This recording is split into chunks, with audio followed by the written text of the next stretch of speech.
Obviously, there's a lot happening at Everton Football Club. A lot of discussion right there about transfers going in and out of the football club. It's a mess right now. James Benge, I'm coming to you first because in the last, weeks, we've had Lampard being sacked and Jumo going elsewhere. The fans are clearly unhappy with the ownership. Alan Stubbs, I heard, is asking for the board to be sacked or replaced.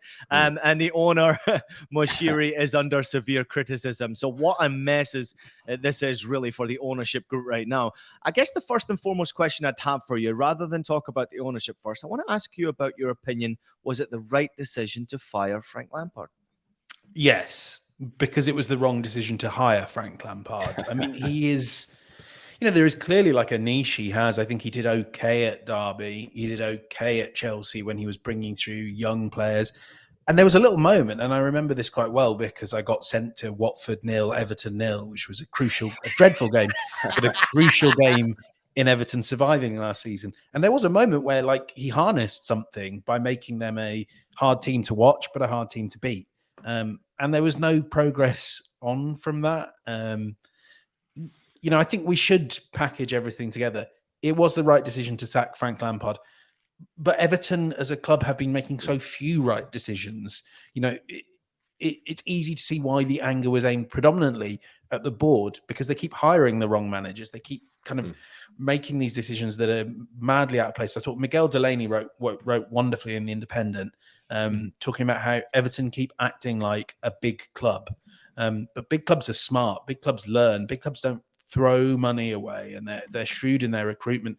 I mean, Everton have spent a huge amount of money to have a squad, and there's a lot of debate about this. But actually, when I look at that squad, I think that's a squad that is sort of 18th, 19th in the league. Yeah. That doesn't mean that Frank Lampard hasn't done a bad job. He has. Managers are supposed to make players better than you might say they are on paper. Yeah, but he's kind of not being given the tools to be successful at all. I think that's well said, James. When you look at the track record, even after David Moyes, Everton Football Club was a difficult place to go and play. David Moyes proved that with the success they had in the Premier League. But even after David Moyes, after Roberto Martinez, you have 9 managers from 2016 to present day.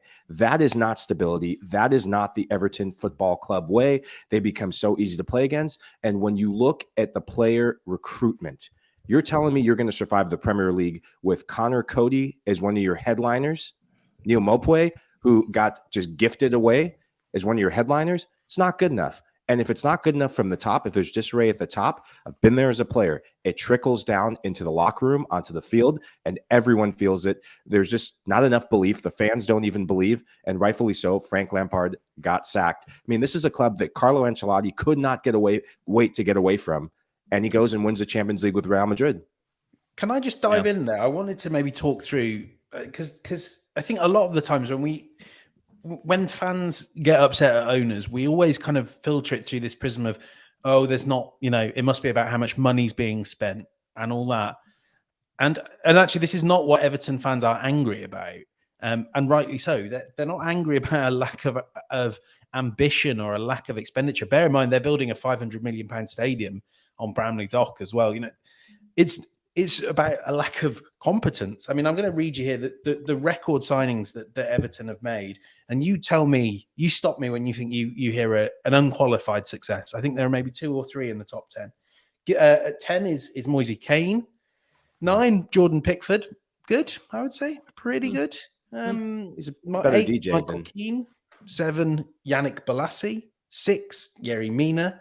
5, 30 million. Actually, it's more than 30 million euros.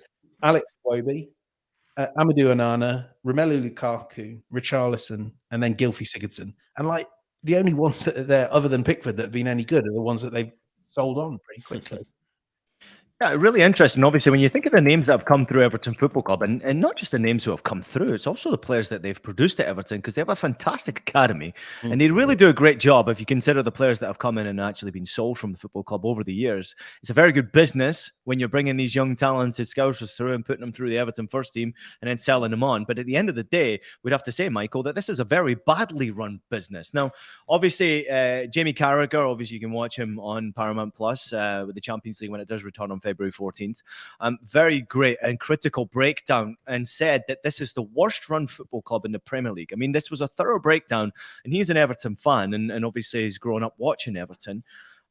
But he basically pointed out that the ownership group will never stop receiving this criticism because Scousers are different. They understand that you fired the manager, but it's not going to stop the criticism or the banners being out in the stadium in the direction of the ownership group. So my question to you would be, exactly what has gone wrong with this business? Because as far as I'm concerned, I'm not an Everton fan. I'm on the outside looking in. The owners pumped in a lot of money to this football club. They're clearly moving in the right direction with their own stadium, which makes sense to me. But on the pitch, everything's gone wrong. And it doesn't seem to me like the players are bought into the project overall. Well, you look at the philosophies since the ownership group have come in. They've gone money heavy, going for big names. I think it started wrong with the likes of Ronald Koeman, who was never there for Everton Football Club in the inception. If you start with a manager like that, proved it at Barcelona, topsy-turvy, now you're playing scramble. Now you come in and try and bring in a couple fillers, and then you're looking for the next big name to resurrect Everton Football Club. You go for Carlo Ancelotti, who was frustrated. He brought in big names, the James Rodriguez's, players from Serie A, and it didn't pan out for him because he was looking for his exit strategy. And then that labels Everton Football Club as a club that no one wants to go to who has a CV or a resume. That is not the way for Everton Football Club. They are gritty. They have British managers of old, and they use local players. If you look at the team, a lot of the local players are now being used because, well, we don't have anyone else. No one else is panning out. The one player that I do like for Everton that I think has a bright future, and I would be looking to get the hell out of Dodge, is Amadou Onana, the Belgian defensive midfielder. I think he has a bright future. I could see a Premier League club coming for him in any transfer window coming up. That is the one golden goose for them to rely on. Mm-hmm. Yeah, I mean, I agree, but what's quite interesting is he's kind of one angle of recruitment that they've taken. I really like Mikalenko. I like Nathan Patterson as well, the fullbacks. And, you know, this sort of seems like the sort of transfers that would be made by your director of football. They're young, they've got resale value and can grow together as a team, sort of players that maybe you can surround like a Calvert-Lewin with. And then you have Mashiri will dive in every once in a while and go, hey, everyone, I've got you.